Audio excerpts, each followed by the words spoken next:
In Puerto Rico, violent militants murder a policeman, then turn their guns on a busload of unarmed Navy workers and open fire on American sailors in the street. These ruthless killers have vowed to fight to the death. And the FBI must use every tactic at their disposal to track down the terrorists and end this rebellion in paradise.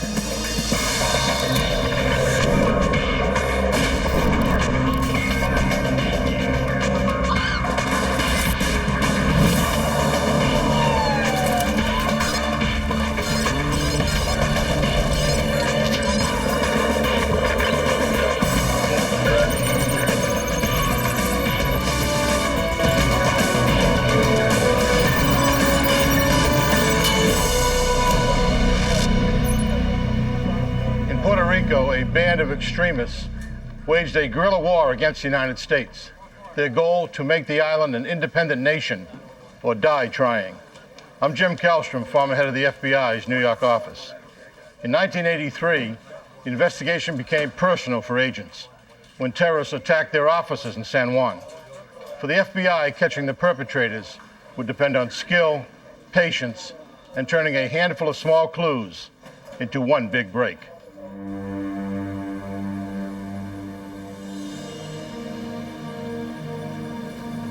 The Caribbean island of Puerto Rico is home to 3 million American citizens and a handful of anti-American terrorists. On August 24th, 1978, 2 Puerto Rican patrolmen encounter what appears to be a stranded couple. They stop to help. Suddenly, 3 heavily armed men rush them. One patrolman tries to draw his gun, but he's immediately shot and killed. The other patrolman surrenders. The attackers force him into the woods and order him to remove his uniform. Then bind him to a tree with his own handcuffs. Back at the road, the couple attempts to disguise the patrol car so they can drive it to a hiding place. But before they can finish, headlights approach. The man holds up the dead officer's badge. He tells the men in the car to move along, it's a police matter. But the men in the car identify themselves as undercover cops and offer to help. The man urges them to leave. Instead, they grow suspicious.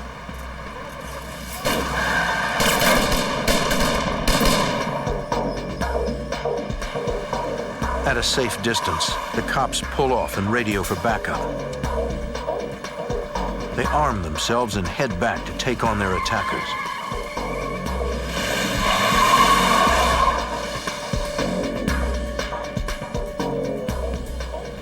But when the cops arrive, they see no one. Wary of an ambush, they secure the crime scene. After searching the area, they rescue the handcuffed patrolman and find his partner's body. 5 days later, a previously unknown terror group claims credit for the assault. Since the attack was claimed by a terrorist organization, the investigation falls under the jurisdiction of the FBI. At the federal building in San Juan, agents study the group's letter to the media, which includes diagrams allegedly showing what occurred. The group claims the patrolman overreacted, forcing them to kill him in self-defense. FBI Special Agent Rick Hahn. We thought it was very odd that they claimed credit for this incident, particularly since a police officer was killed. But the communique was detailed and in fact included a graphic drawing of the events as they claimed that they had occurred. And I think that they felt like they had to justify the fact that the officer had been killed. This new terror group calls themselves the People's Puerto Rican Army, or EPB in Spanish. Their stated goal is to turn the US Commonwealth into an independent communist country, which is contrary to what the vast majority of Puerto Ricans want. those who wanted total independence were less than 5% of the island. So the representative numbers amongst the population that are in sync with the terrorists is a very small handful of people. The letterhead includes the group's nickname, Macheteros. Macheteros actually comes from the machete workers, the blue-collar people, basically, of the island, who they're claiming to represent. I think that they chose that name primarily to identify themselves with the unskilled laborers, the workers of Puerto Rico, the native people who would have been subjugated into things like chopping sugarcane. Agent Hahn reviews the evidence so far.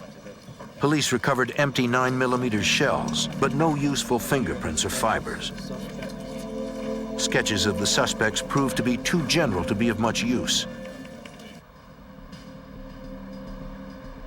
With no real leads to go on, the FBI decides to watch several militants who preach violence, hoping they will lead them to the Macheteros.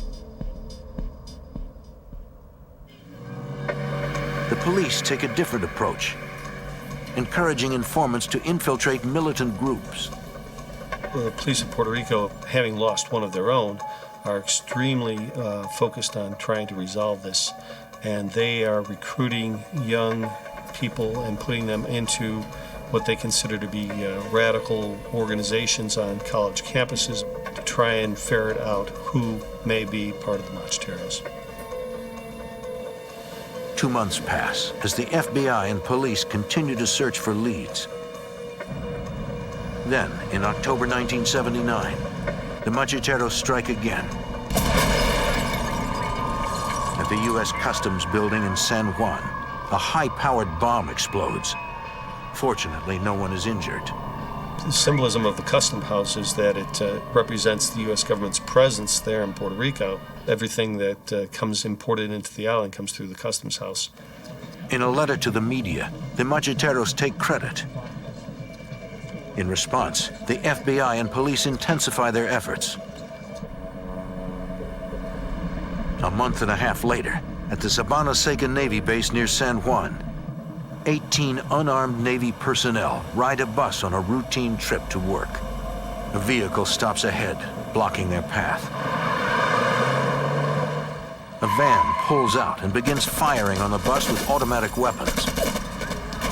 They fired right along the black band on a typical school bus, which is right about where the floor level is, so that even individuals that would be hiding on the floor to try and get cover would have taken rounds through the side of the bus.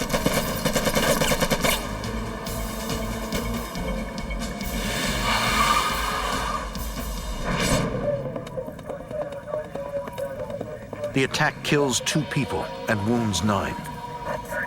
Agent Hahn coordinates the investigation. This attack was so audacious and so brutal that it clearly upped the ante in terms of what the terrorists were willing to do to the government personnel on the island. This was the first out-and-out planned homicide, and that's clearly what this was. So it clearly upped the ante. Agents collect shell casings. They run the VIN number on the abandoned vehicle and find that it was stolen months earlier. They also check for fingerprints and fibers, but find none. The attackers have left no clues.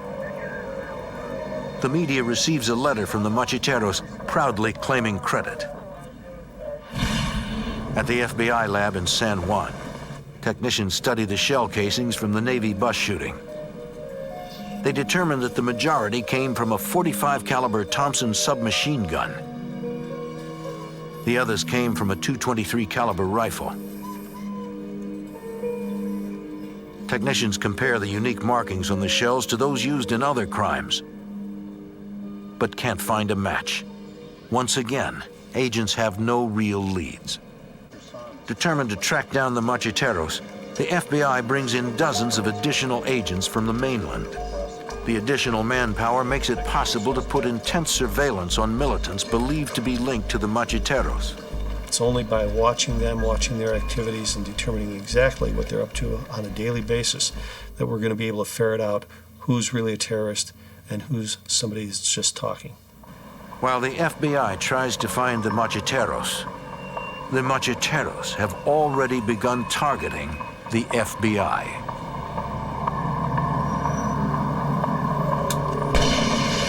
In Puerto Rico, a terror group known as the Macheteros murder a policeman and attack a bus full of unarmed Navy workers, killing 2 and wounding 9. With no real leads, the FBI takes a different approach. They decide to follow the money and try to determine how the terrorists get their funding. They spot a potential lead. A recent wave of armored car robberies. The highly organized robbers carry high-powered weapons, grab the money, and flee. The robbers leave behind no evidence. FBI Special Agent Fernando Candelario. Abandoned vehicles that were recovered, we would trace to a name which turned out to be a fictitious name, and then it just got to a dead end. Agents suspect that the Macheteros committed the robberies, but the crimes themselves provide no new leads. A month later, the Macheteros send a letter to the media claiming credit for a single $300,000 heist, though the FBI suspects they have committed many more. Through informants, the FBI begins hearing rumors that the Macheteros are led by a major Puerto Rican terrorist, Filiberto Ojeda. During the 1960s, Ojeda trained in Cuba as a communist agent. He returned to Puerto Rico and was arrested in 1970 for bombing tourist hotels, but he jumped bail and went into hiding. The FBI has been looking for him for the past 10 years. FBI Special Agent Rick Hahn. He was the sort of individual who we thought was very capable of putting together an organization like the Macheteros. If Ojeda leads the Macheteros, it helps explain their deadly discipline. The FBI increases its surveillance of militants suspected of having contact with Ojeda. 8 months later, while en route to a surveillance assignment, Agent Candelario hears on the radio that jet fighters have exploded at the Puerto Rican Air National Guard base.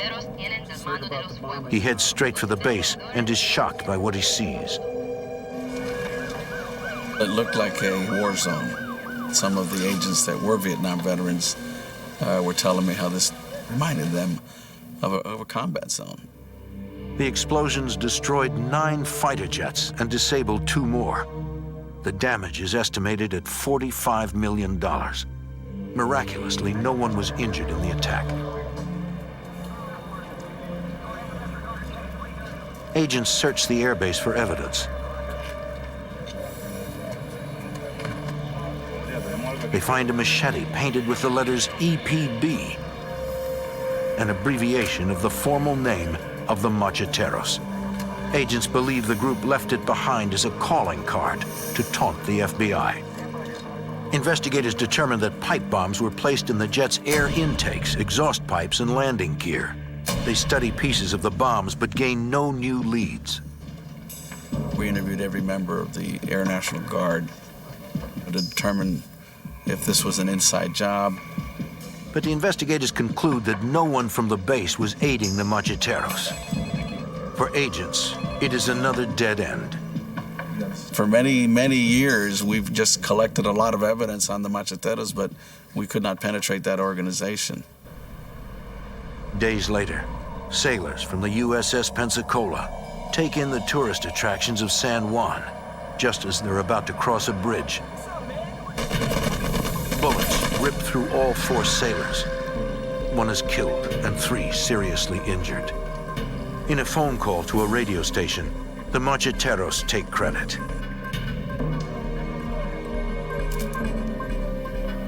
When I arrived to the scene, the young soldier or sailor was still laying there.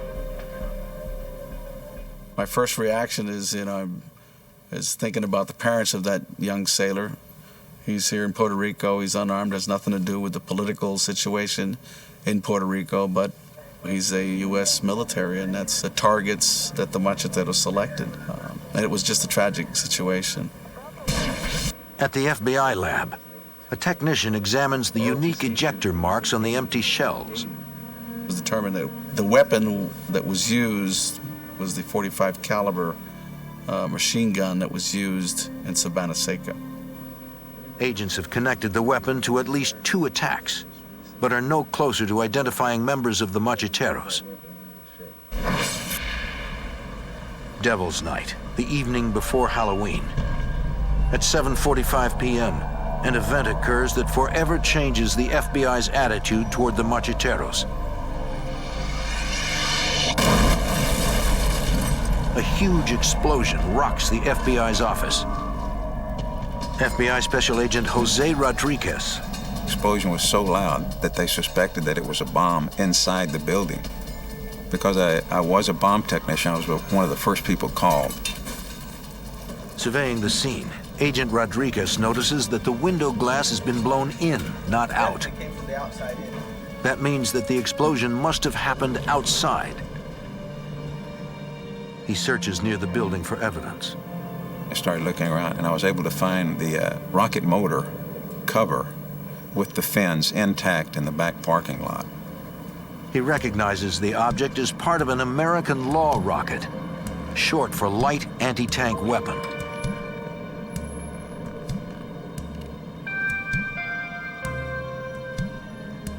Agent Rodriguez discovers that the serial number is still intact, so the rocket should be traceable.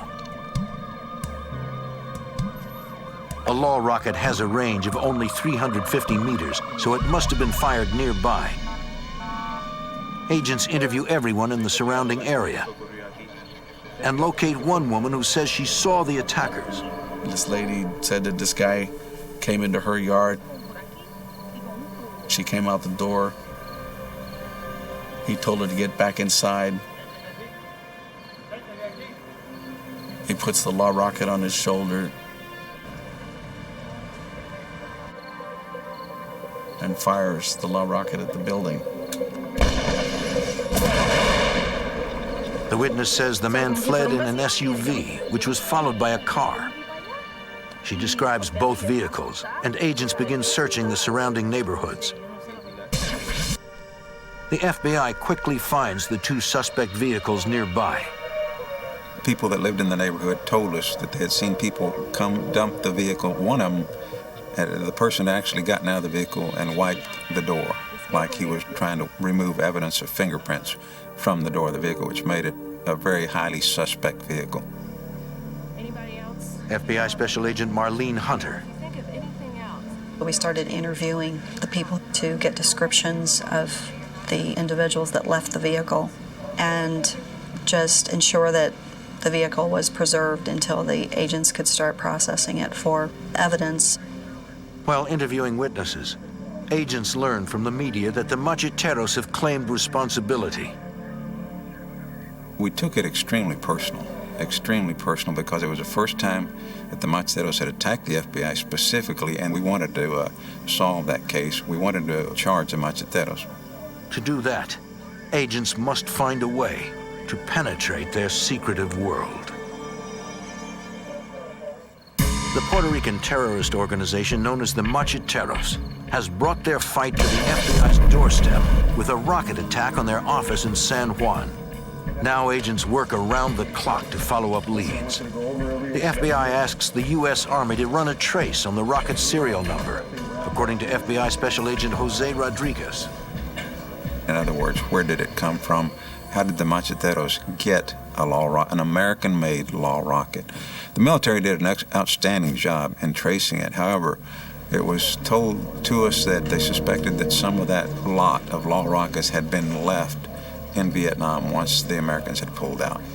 And in tracing that, also we found that a ship had carried a large load of American-made weapons from North Vietnam to Cuba at one time. And we suspected that possibly that rocket had have gone to Cuba, and then the Macheteros had obtained it from there. In the FBI garage, agents processed the 2 vehicles believed used in the rocket attack. The vehicle identification and license plate numbers lead nowhere, and there are no obvious fingerprints. Agents look for evidence lost in crevices or fingerprints left while doing repairs. FBI Special Agent Fernando Candelario.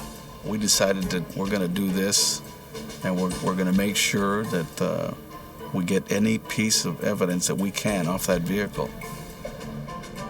Under a door paneling, agents find a single fingerprint. It's clear. Yeah. It's a good FBI one. Special Agent Marlene Hunter. The fact that you were able to lift a print off of a getaway vehicle was very exciting. It was a great break. The FBI matches the fingerprint to known radical Abelino Gonzalez. The fingerprint alone isn't enough to convict him. The FBI considers watching him, but fears it will be a waste of manpower since they suspect he will remain low-key in the wake of the attack. So you have to have a team of approximately 6 people, at least, in 6 different cars to be effective, and it eats up your resources. So one of the particular investigative techniques that was being discussed a lot was wiretap, electronic surveillance. But where do we go? Do we wiretap Abelino? Do we look for a better subject, et cetera, et cetera? In the garage, agents begin taking apart the SUV, which they believe was used to transport the anti-tank rocket. Deep in a pocket in the driver's door, one agent makes a critical discovery. Because it is so humid in Puerto Rico, if you leave paper documents, they'll become sticky and they stick to everything. In this final pocket, we found the corner of a traffic citation. The torn bit of traffic ticket includes the entire ticket ID number. That was a very nice stroke of luck that the portion with the number on it was preserved. At Puerto Rico's Department of Motor Vehicles, Agent Candelario tracks down the number. He discovers that the original ticket was issued to Pedro Ramirez Cesar Almodovar for an expired inspection sticker. He writes down Almodovar's home address and gets a copy of the original license photo. Agent Candelario has spent hours watching Macheteros suspects, but he doesn't recognize the man. The photo could break the case wide open, or it could be yet another dead end. At the FBI office in San Juan, agents hunt for official records on Pedro Almodovar. We searched everything associated with the name, birth records, we searched tax records. Agents find one record with the same name and birth date. It was a dead baby's birth certificate that was used to get this identification. So we knew this person didn't exist as an adult anyway. When the name proves false, agents concentrate on the photo. That photo was copied probably 1,000 times, sent everywhere to see if somebody could identify that person. But agents can't find anyone who recognizes the man. Agent Rodriguez goes to the address on Almodovar's driver's license. One address leads to another, where a woman with a Cuban accent answers the door. She insists she doesn't know anyone named Pedro Almodovar. And I took the picture out of my pocket and placed it in front of her face and said, "Do you know this individual?" And it was as if she'd seen a ghost. She almost fell back when she saw the picture and immediately said, no, I don't know that individual. Agents are confident she isn't telling the truth. I knew that she knew who that person was.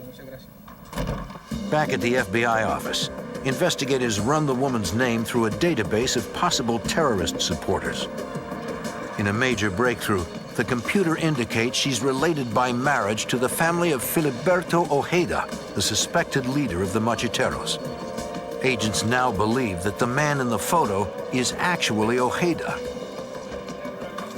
We compared the photographs of Filiberto Ojeda Rios to Pedro Almodovar. There was a resemblance. Nobody could identify him positively. Agents decide against watching the Cuban woman. They suspect their visit has been reported to the Macheteros, who won't go near her again for months. Instead, agents decide to put intensive surveillance on Abelino Gonzalez, the radical whose fingerprint was found on the getaway car. 2 months have passed since the rocket attack, and agents believe the terrorists may feel safe to begin meeting again. The surveillance teams take great pains to avoid being detected. The rule of thumb on that team was don't get burned. If we pick up an individual and we lose them in the first half hour, then we'll pick them up the next day. 2 weeks into the surveillance, agents watch Gonzalez drive in circles around a parking lot, apparently trying to determine if he's being followed. They were trying to detect surveillance. It was an exciting moment. We were observing excellent tradecraft on the part of these two macheteros. Finally, Gonzalez stops and picks up an older man. The decision was made to drop Avelino and concentrate on the person that he was meeting to try to identify him. Agents follow the older man to a second-story apartment an hour from San Juan. Investigators rent an apartment across the street and watch the man. They check the name on his apartment and car registration, but find out that it's false. And we were doing surveillances on him for a few days, and he was very, very watchful for surveillance activity. He would use different public phones, and he would use different one every time he'd make a call, even in the same evening. To identify the man, agents come up with a creative plan to obtain his fingerprints. The next time, the older man makes a phone call and leaves. An FBI agent moves in and cuts off the handset.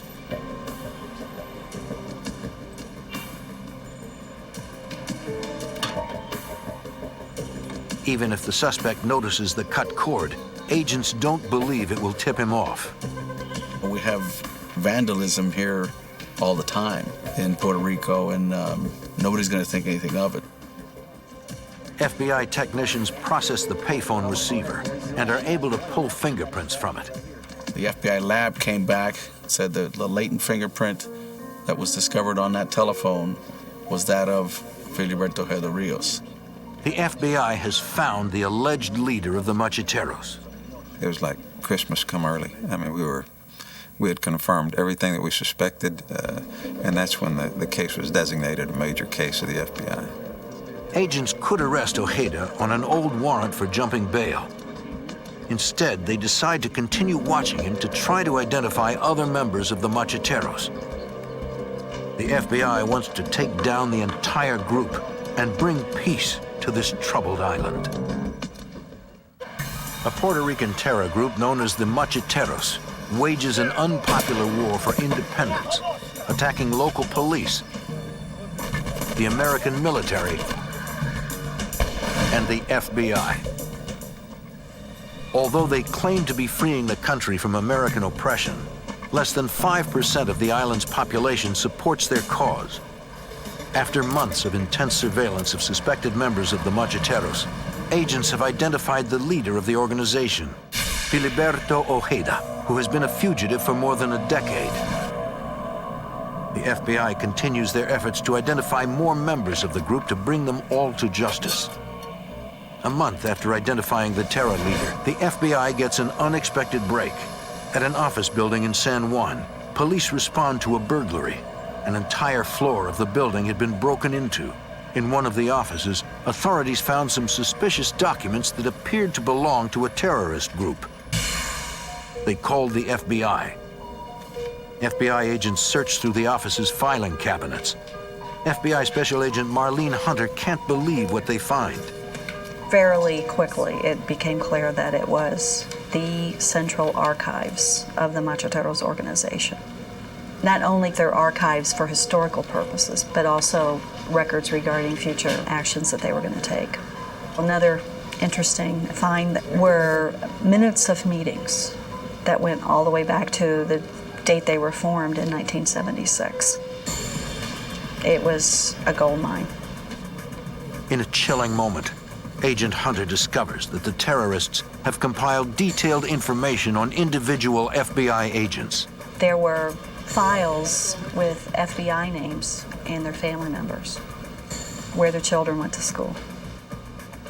The threatening discovery underscores the danger to agents and their families. It really made you realize that maybe you needed to not take the same route all the time. You needed to always assume that someone could be following you. Other documents describe the group's terrorist activities, but names for places and people are coded. The FBI takes the files as evidence and attempts to crack the codes. With the evidence collected so far, the FBI gets a judge's authorization to listen to payphones used by Filiberto Ojeda, the alleged leader of the Macheteros. As with their documents, the Macheteros also use code names when speaking on the telephone. FBI Special Agent Fernando Candelario. We heard a lot of conversations where the codename Aguila and Aguila Blanca were mentioned. But in the contents of the conversation, we couldn't really tell what Aguila or Aguila Blanca was. Aguila means eagle, and Aguila Blanca is white eagle. Agents suspect Aguila refers to a person, and Aguila Blanca is an operation that person conducted. Whenever Ojeda arranges to meet someone, agents follow in an effort to determine the new person's identity. If possible, agents retrieve objects the person has touched and send them to the lab to be fingerprinted. Agents use the fingerprint results, surveillances, and wiretaps to match terrorist code names to real names. Agent Hunter leads the effort. I always liked jigsaw puzzles when I was a kid, and this was like one big jigsaw puzzle. We had multiple layers of code names that we were able to piece together through careful coordination of the physical surveillance logs with the electronic surveillance logs and independent investigation. The FBI identifies more members of the Macheteros one by one. Agents use the new information to get authorization to put a microphone inside Ojeda's apartment. When agents see Ojeda leave one night, they enter to plant the bug. They find the interior doors partly open. Agents recognize this as a clever counter-surveillance tactic. Their MO to protect themselves was to leave interior doors open at a certain gap, and they would measure it. And in case that door was moved by an agent inserting a microphone in that residence, they would know somebody had been in here.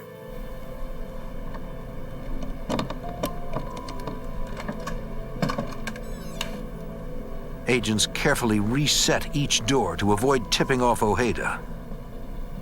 We didn't want him to move. We were afraid if he moved, that we'd never find him again. At the FBI office, Agent Hunter continues her efforts to decode a list of names and phone numbers from the Macheteros files. Agents believe the phone numbers have been encoded through a mathematical formula. If the FBI can crack that code, they will have phone numbers for all the Macheteros. Agents capture a real phone number electronically at the same time that they overhear Ojeda call the man by his code name. Agent Hunter uses the real phone number and the corresponding coded phone number to try to figure out the formula. I was able to play around with the sequence of the numbers, and it wasn't an easy code. It wasn't, like sometimes they add 2 to everything or subtract 1 from everything. Her determination pays off. Agent Hunter makes a breakthrough and rushes to tell the team. I went over where they were, and I said, "You can't believe this, I just broke the telephone number code." Oh, they were thrilled. Everybody was thrilled with that. That allowed us to decode all the telephone numbers, and we could get the real number, and we could say who the real person connected to that code name was. So we were able to sort of unmask and figure this group out. With the codes cracked and listening devices in place, the FBI overhears the Macheteros arguing over money. FBI Special Agent Jose Rodriguez. Heather wanted to use the money to further the cause of the organization and to establish better relations with the Cubans in Cuba. They had sent, I think it was $2.2 million to the Cubans as a show of good faith. Agents are puzzled by the huge amounts of money that the Macheteros seem to have. But we got $6.8 million that the organization is quarreling over, and we wondered, where did they get this money? Agents totaled the losses of all the recent bank robberies and armored car heists in Puerto Rico, but they don't come close to $6.8 million. Agents send an urgent bulletin to all FBI offices asking if anyone has any unsolved multi-million-dollar robberies. An answer comes from Hartford, Connecticut. A year earlier, at an armored car depot, a guard gave co-workers a knockout drug and stole $7.2 million. Agents in San Juan note that the guard in the so-called Big Sleep heist is Puerto Rican. They suspect that the Machetero operation, codenamed Aguila Blanca, is really the Big Sleep heist. We decided to pull more tapes, previously transcribed conversations where Aguila and Aguila Blanca were mentioned. And now, with the context in mind that this could be the armored car robbery, it started to make sense. The Macheteros had committed this robbery. They hadn't claimed responsibility for it yet, though. It no longer was just an investigation of the law rocket attack on our building. It was a group that had gone to the United States to steal $7 million, which at the time was the second largest robbery in U.S. history. Prosecutors advised the FBI that they would prefer to try the Macheteros in Connecticut for the Big Sleep heist. They worried that a murder trial in Puerto Rico would fail because jurors would be too frightened. It was going to be difficult to get a jury that would be willing to convict, assuming the evidence was right, a member of the Macheteros. The Macheteros, you mentioned that name in Puerto Rico, and it instilled fear. The FBI decides to continue its surveillance until it gets enough evidence to convict the Macheteros of the Big Sleep heist. But before the FBI gets the additional evidence it needs, Ojeda suddenly disappears. Agents fear that Ojeda has somehow caught on to their surveillance. They will have to get their additional evidence elsewhere. The FBI decides to focus on another target, Ojeda's right-hand man, Juan Segarra. Juan Segarra Palmer was a very active member of the organization, what I would call a shaker and a mover. He was the one that made things happen. He was the brains of the organization. The FBI has a microphone inside Segarra's house, but it has gone dead. Agents watch Segarra and his family drive away and move in to repair the bug, leaving the front door unlocked. The agents fix the broken microphone and prepare to leave. Suddenly, Agent Candelario gets an urgent message. When I am wearing an earpiece with a radio unit, and I hear the green station wagon is coming up to the residence. This is the aircraft is calling this out. An FBI plane has spotted the vehicle of a known member of the Macheteros. He pulls up to the house and notices the unlocked door. When we heard he was in front of the door coming in, we went to the bedrooms. Myself and another agent went into the closet. The closets had no doors. The agents know that the Macheteros are almost always armed. They hear footsteps coming closer. If the terrorist comes into the bedroom, the confrontation could turn deadly. Agents repair a hidden microphone in the home of a suspected member of the Macheteros, Juan Segarra. But just as they finish, a terrorist enters. FBI Special Agent Fernando Candelario and another agent hide in a closet, guns ready. It's obviously a member of the Macheteros, a dangerous terrorist organization, coming into this safe house to protect it. We don't know if he's going to come around that corner with a weapon.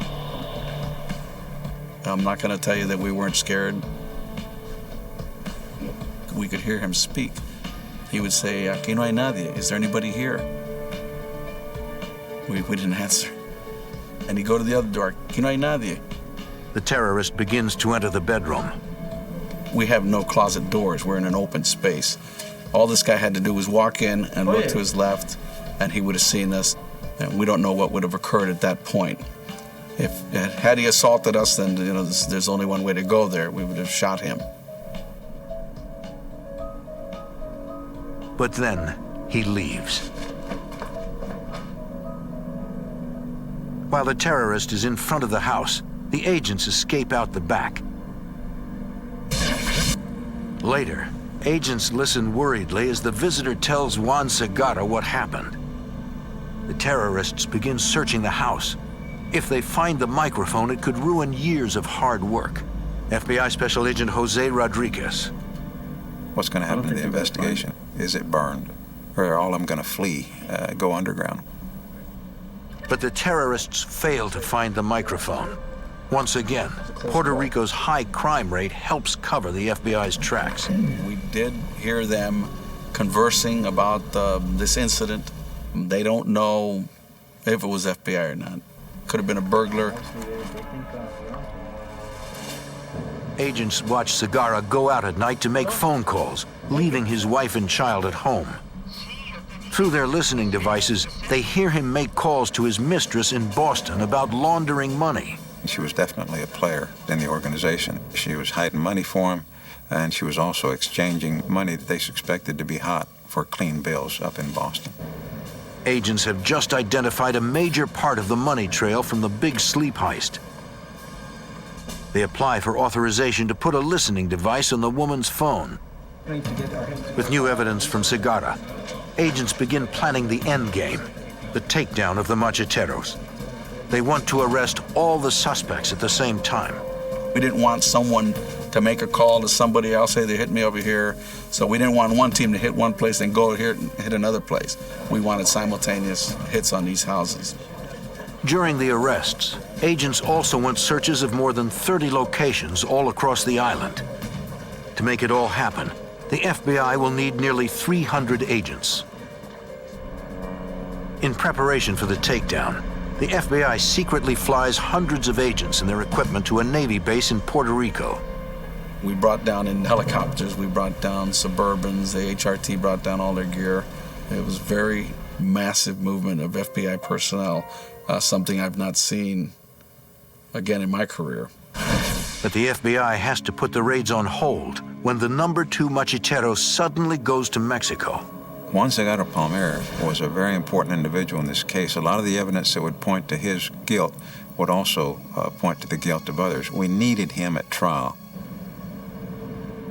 Hundreds of agents wait for Segarra to return to U.S. soil. From the wiretap on his mistress's phone, investigators know that Segarra plans to return soon. A tense week passes. Finally, Segarra leaves a message on her answering machine. He tells her, I'm in Dallas, and here's my phone number where I can be reached. The FBI uses a reverse directory and finds that the number belongs to a payphone at the Dallas-Fort Worth airport. Dallas FBI agents find Segarra by a payphone, waiting for his mistress to call back. They plan to arrest him at the same moment as the rest of the raid. In Puerto Rico, agents get into position to hit dozens of locations simultaneously. Here's where the adrenaline started pumping. This was a culmination of a lot of intense work on the parts of a lot of people. At the home of Machetero leader Filiberto Ojeda, FBI SWAT and members of the elite FBI hostage rescue team surround the building and order Ojeda to come out and surrender.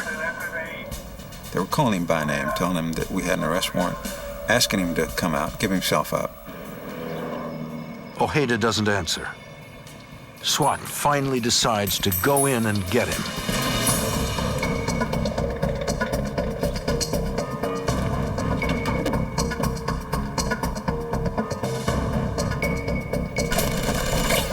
A burst of automatic fire came down the stairwell.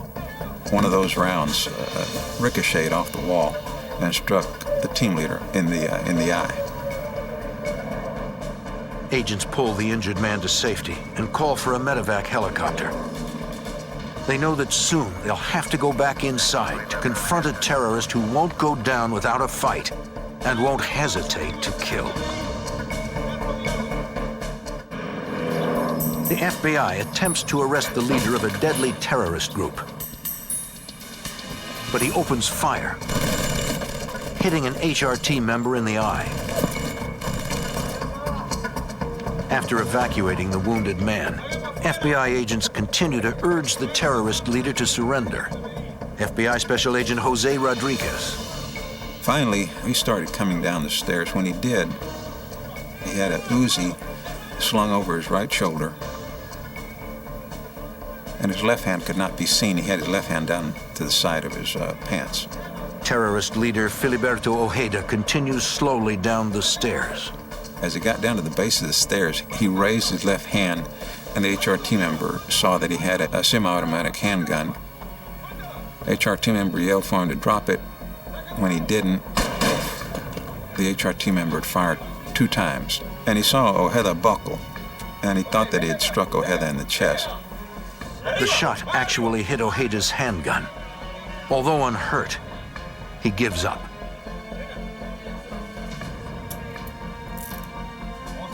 In Dallas, Juan Segarra is arrested without incident. FBI Special Agent Fernando Candelario escorts Ojeda to jail. I told him I'm a Puerto Rican and I have as much right to live here as you do. And he told me, yes, but you're the enemy. If I have to kill you, I will. Over the next 3 years, Ojeda's attorneys do everything possible to postpone his trial. The case was delayed and delayed and delayed, primarily by the defense, because they filed motion after motion after motion. Ojeda Rios was in jail for a total of 36 months, primarily based upon defense motions. After all the legal wrangling, his attorneys now claim he must be released on bond because his right to a speedy trial has been violated. The claim goes all the way to the US Supreme Court. The Supreme Court rules that Ojeda must be released to await trial. Over the FBI's protests, Ojeda goes free, wearing an electronic monitoring bracelet. We knew that wasn't going to hold him. Of course, he wasn't in our custody at that point. He's the responsibility of the pretrial services. While awaiting trial, Ojeda gives speeches to try to build support for the Macheteros. Now he can brag about the Macheteros. Now he's no longer covert, he's overt.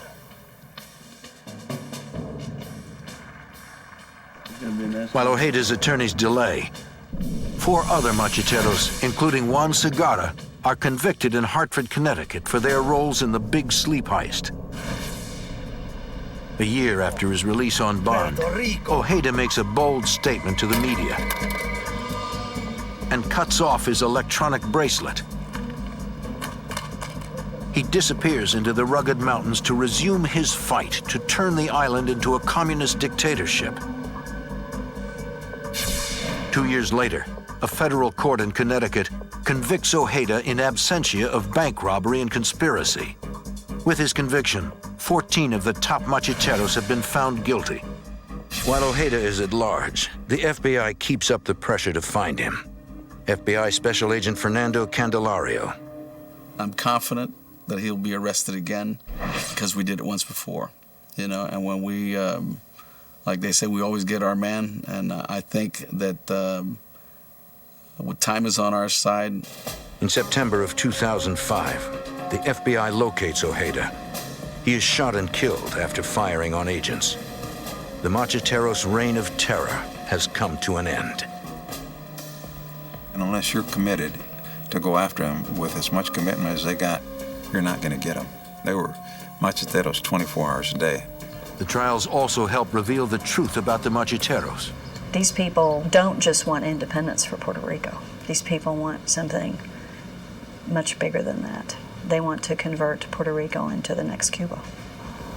Today, through democratic elections, the people of Puerto Rico retain the right to decide whether to become a state, remain a commonwealth, or become independent. Thanks to the FBI, they remain free to determine their own fate.